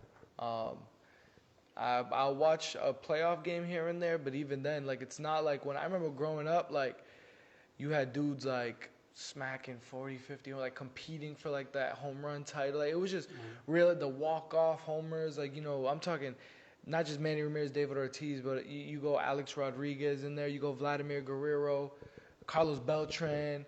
Like, these dudes were – baseball was at a real exciting – and then even on the pitching standpoint, you had Pedro, Clemens, So, I don't know. Baseball just is – for me – for them not doing drug testing this season, that tells me that they want another, like, Mark McGwire, Sammy Sosa kind of season. They want 2 dudes smacking 60 home runs, 70 home runs. Go for 100 if you can. Right. Like, because that's, realistic. That's what we want to see. Like, we want to. I think we like 10-point games. Like, that's a lot for baseball, you know. So we would want to see that in this era rather than like, you know, a slow, methodical 9-inning game with a 3 to nothing score. I'm gonna We tell saw you. that a lot this year with just the Woo Sox. Yeah, I mean, right now it seems like it's a pitching game. It's definitely, the pitchers are better, but it seems like it's more of a pitcher's game right now. You're hearing a lot more about pitchers. Pitchers are having more success. And the other position players are not being. Having so much success to the point where they were like checking I've never seen this, like, because obviously I watch ESPN still, even though I won't like catch a baseball game, but I've seen more times this year umps checking gloves the and, ball yeah, and the gloves than ever before. You know, Even the pitchers are having bats, way yeah. more success now than before, and I just feel like it kind of makes baseball boring. So, as long as it doesn't affect AAA, I'll be okay with it. which is expected to start around April. Exactly. Yeah. So, you know, it's the second season for the Worcester Red Sox. Yep. I hate for it to affect them. We have a lot of plans this year with them. So hopefully, you know, they keep the AAA. I don't know what's going to happen with the players that have just transitioned, because we had at least 3 recently Woo Sox players we're up to sign contracts with Philly and other teams. Dodgers. Dodgers. I think we're up to almost 6 players now. that Yeah, have- that have so, you know, I mean, I don't know what type of, You know, with AAA versus like the major leagues, with like going into Fenway, you're going to see a lot more turnover as new seasons come and stuff Right, like that. Where right. some players are going to sign minor league contracts at other organizations and stuff. and we have new coaches coming in. Yeah. So, you know, there's a lot of turnaround right now in the Woo Sox. Before the season begins, if people want, they can actually come over to Polo Park and sip some wine. Yeah. Because the Mass Wine Festival has decided they're going to come to Polo Park, and they've made Worcester their destination this year. Yeah, and that's exciting And too. we'll have a lot of information about that coming forward Yes. tonight. We will. We will. So we'll all have to go over there and sip on some wine and stuff like that, and you know. Well, that's the good thing about, Yeah. you know, the administration at the Worcester Red Sox. They're not only making it about baseball, they're making it about everything in the community. Yeah. So, When Dr. Steinberg and I'm putting a title onto him, Dr. Larry Lucchino. When Larry Lucchino and Dr. Steinberg, when they say that ballpark is truly a year-round street festival or event place, they mean it. I mean, literally, during this off season, we've seen so many events there, from a food truck festival on the field. Where do you see that at any other ballpark? right. I've right. never seen it. And we covered the first football game ever there. First Holy Cross game. Holy Cross there. game is going to make history. Yep. So it was the first ever. We had the pleasure of covering that. I hope they So- bring the food truck festival back, because I'm a fat girl.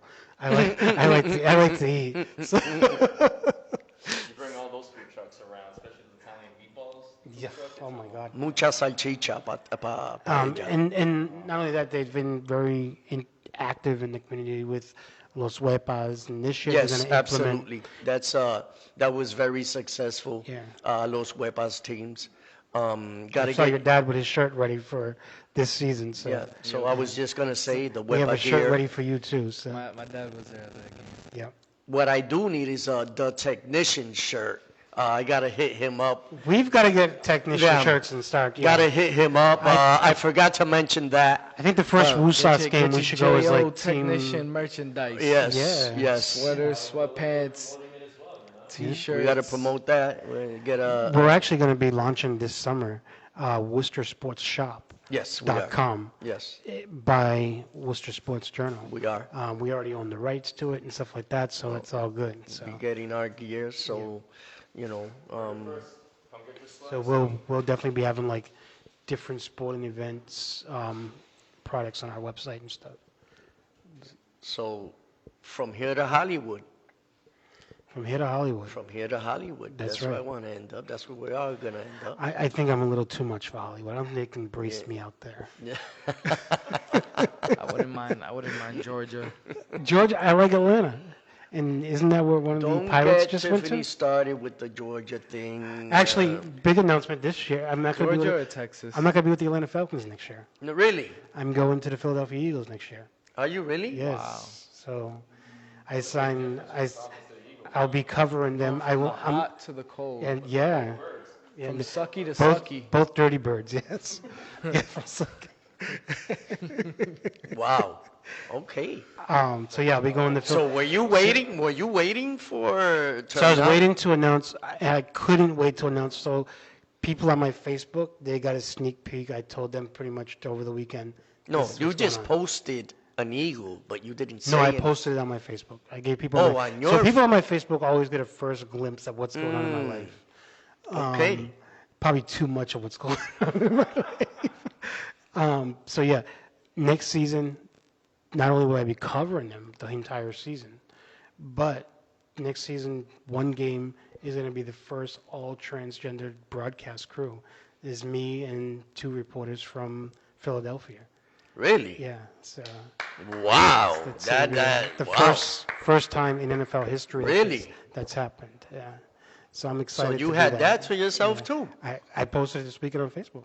Oh, okay. Yeah. I don't have Facebook, And so. I'm about to delete it too. Well, all right. So good news after So, yeah. good news. So. Yes, yes. Doing big things over here. I'll have to bring you all down. Wait a here minute. to- So does that mean that you doing all these big things? We're not losing you, are I'm we? kind of bringing AJ in to take my. No, So is that what I'm we're just joking. So are we? So are we prepping AJ? Because don't scare me now. I mean, I think Bobby Harris wanted to come in and take over for me. really? Yeah, no, I'm not too sure yet though. Hockey. He did? Yeah. He just passed by. Yeah, he did. Was that him with the dog? Yeah. He has a Doberman? Yeah, a huge one. I Hercules. saw. is Shout that- out to Hercules Harris, the best trained, Wow. most nice. I just saw. Doberman. I just saw a awesome. Doberman walk by, folks. He's a horse. I'm not gonna tell everybody where we're at because we have residents here, but we're in the same building where Bobby Harris III just passed by with a huge, big Doberman. So you probably saw him go by. It's probably important to announce. I mean, we moved our show tonight from our normal location because having Jamaine on, I'm a huge big person on like. So safety let and me correct it. Our official site is Cafe Reyes, but we have other sponsors, which I messed up the intro. I forgot the other sponsors, so I mentioned Cafe Reyes again at 421 Shrewsbury Street. What I meant to say was Stop and Shop, Rivera Promotions Entertainment, and Champions of Health .usana.com is what I meant to say at the beginning. I messed up. Jamaine got me a little nervous. He was too close to me, I guess. You know, I was wondering if you were going to take a breath that entire interview. Yeah, no, I messed That's up. why we sent AJ in early, Yeah, like, no, try to rescue you, I right? messed up the intro, but that's what I meant to say. Our location is always Cafe Reyes. Today we're in another location. We wanted the nice setup for Jamaine. Not that Cafe Reyes is not the nice setup, but we're always there. So we wanted something different. Not only that, is like what I've learned covering sports, you have to always be alert to safety and security. And with Jamaine just coming off of a title fight and becoming like number 7, I kind of wanted to make sure that we did it in a different But location. didn't you where other notice people the aren't there. Secret Service at the door? I was like, My U.S. Marshals detail was not here. I swear to God. So who's Does- that does he have- who was was that that detail? accompanying Jamaine? I'm like, wait a minute, already? I mean, he's only number 7 in the world. I mean, Listen, that number 7 can turn into number 1 very easy. and it will, One fight. and it will. One fight. Yeah. Fight. Look Well- at Jack Cartwell. I don't even. Jermaine, did you know who that guy was before? Catterall, Catterall? Jack Catterall.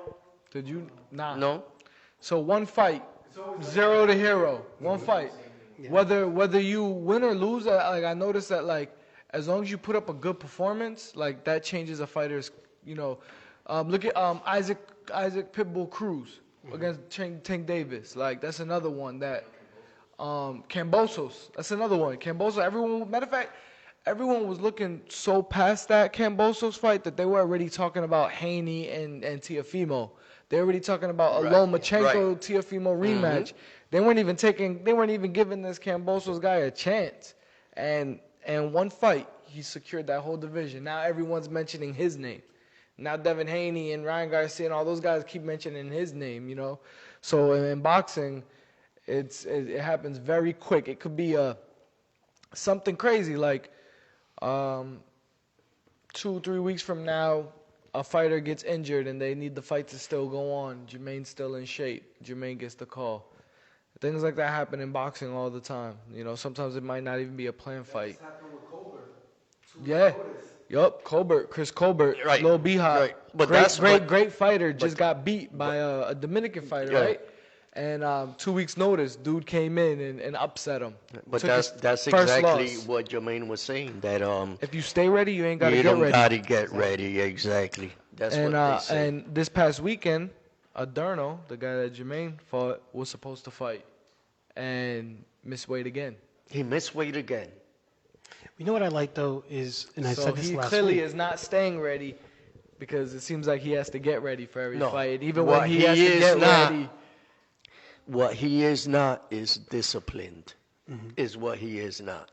And Either that's the either it's one of two things because I'm not I don't want to He should be disciplined. I don't want He to got go schooled straight last to week. bashing because maybe he is No, it wasn't disciplined, that one. but before Yeah, this. that But was the one before this if it's either you're not disciplined or you're forcing yourself to make a weight that your body is telling you no mas. That's just what it is. There comes a point in time where, yes, you want to break your body down to be the lowest possible weight so you could try to be the bigger, stronger guy. But it comes a point in time where you broke your body down too much and the body is saying, I'm no longer, like, even though you made the weight, you're not going to be the stronger guy that night, you know. My dad, we talked about it in a podcast we did last Wednesday where the difference between night and day, his last fight at 147 versus Collazo and his first fight at 154 versus Garcia, the night and day difference of even like reacting to the punches, like he had that like his reflexes felt better just being at a higher So weight do you class. think that Jermaine would be more heavy-handed at 140? Absolutely. Do Absolutely. you know that I told Jason that last Absolutely. Thursday? He's already so with his speed, his reflexes, his timing. You know, it's sometimes not about how you hit; it's like where you hit the person. He's already naturally heavy-handed because his speed, his reflexes, his timing, and he is a heavy-handed kid. But with that extra weight and less taking away from the body, because you saw how ripped and cut up he'd be. Like at this point, you're eating away at muscle. So He would I definitely be was 100% more so heavy-handed. I at had my 140. father watching from Puerto Rico, because he's following Jermaine. So I had my father watching from Puerto Rico, and I had to have him, and whoever was at that bar that day, they were all watching, and I had to have them set up on the video and then on my TV and everything, and he said, "Jesus Christ, that kid got a 12 pack." He's like couldn't 12 believe. pack. Yeah, 12 pack. Yeah. Nah, Jermaine's shredded. So- Jermaine gets shredded in his cheeks, his hamstrings. His cheeks. His cheeks start looking shredded, like. Hmm. The night and day difference, like even the way my dad said. Where are he you felt, going like, with Jermaine that you know that his cheeks are shredded? I think that's another show. You can see the pictures at the weigh-in. This is a family-friendly His show. cheeks is bulging out. I mean, his cheek is literally. This guy. Well, that's what I mean, the cheeks. But I mean, that's what I mean. He spends too much time somewhere else. Yeah. So the weight issue. I mean, I don't know. I think he should go up. He knows. He said he knows his body. Right now, it's I mean, if I'm a Darno, I'm gonna try to take advantage of the fact that I think 140 is a weak division right now. Don't get me wrong, there's good fighters there, but if you compare 135 and you compare 140 Yeah, and you compare 147, It's a dog-eat-dog world in both those divisions. Listen, 140 135 and 147 are, are hot. untouchable. You Are have to go hot. through Terrence Crawford or Errol Spence at hot. 147, and Jerron Ennis and Yeah. and those guys, and then at 35 you still got Loma there, you got Tank Davis there, Javante Davis and all this. I mean, 140. I mean, Berrios had a Henny, championship. Yeah. So Tank Davis 140 was able to go up to 140, snag that belt, and then go back I'm down. surprised none of them are doing it. I mean, any of these guys could take Josh Taylor's belts. Any of those guys. In the top. No. Wait, but I didn't finish. I didn't say top 10. The only one who's taking Josh Taylor's belt that's a 135 fighter is either Javante Wood. Even then, I'm suspect on that. Henny? Haney is still a puppy boy right now. Haney's a very great, talented fighter. I don't know if it's maybe he's just not naturally heavy-handed or maybe he just doesn't have his grown man strength yet. But I don't think he could handle. So you think Tank? Tank, see, the problem with Tank is that Tank can get outboxed by guys. Like I noticed Berrios was outboxing him for a while. Leo Santa Cruz was outboxing him for a while. Those taller guys, faster guys, it takes him a little bit to figure out. Granted, he's always going to be dangerous because of his power. But if I'm taking a 35 fighter to beat Taylor, I would say it would have to be like either like Jamaine or Teofimo Lopez. I think Teofimo Lopez would have been able to beat him. I think. What do you think of a Jamaine Teal fight? Jamaine and Teo. I mean, they fought in the amateurs already. I know. I think that. I mean, I like at 35 and 40. I like Jamaine against all A those whole guys. bunch of guys that were I like all those in guys. the amateurs with Jamaine that Yeah. just fought recently or are fighting. A whole bunch of these or guys. are already at a world championship Already, level. yeah, you know? level. And All then- of these and guys then that fought. Was it last week that we were talking about robberies, like Yeah, in boxing? yeah. So my thing is, he is one different judge away from having beat a lot of those guys. Like it could have been one, because I mean I think, if I'm not mistaken, I think the Teofimo fight was a split decision. So like you switch one judge out and put a different one in, that could be the difference between him winning or losing that fight. You know, in the amateurs, they especially when you're fighting in a lot of people's like home states, it's rare you get the fair nod. You know, if you're gonna fight Teofimo in New York, that's going to be a hard fight to win. If you're going to fight Jerron Ennis in Philadelphia, it's going to be a hard fight to win. The Gary Russell family, I mean, you got Gary Russell, who's a world champion. You got the little brother, who's a world champion. That whole Gary Russell family is a whole known. They're all named Gary Russell, too. It's crazy. They did the George Foreman thing. Yeah. You know, it's talking about boxing. I don't know if you guys mentioned this before, but there was a robbery this weekend. Yeah, Josh Taylor fight. With Josh Snell.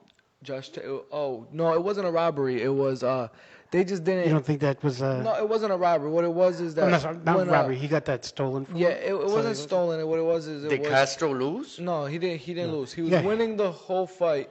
Yeah. He got headbutt before the fourth round. Yeah. And you know that if you No get contest? if No you contest. And he was winning the whole get thing. if you get a headbutt Yeah, before the fourth round, round, it's a no contest. So it's not official. If it Okay. goes Yeah. after 4 rounds, they'll go to whatever The scorecards. the scorecards are at that point in time. He would have won it. So had the referee just been like, you Let know it what? go. Let me to go the- one more round. You know, that's unfortunate. Castro's a phenomenal fighter, and his growth. Great. How did he get cut?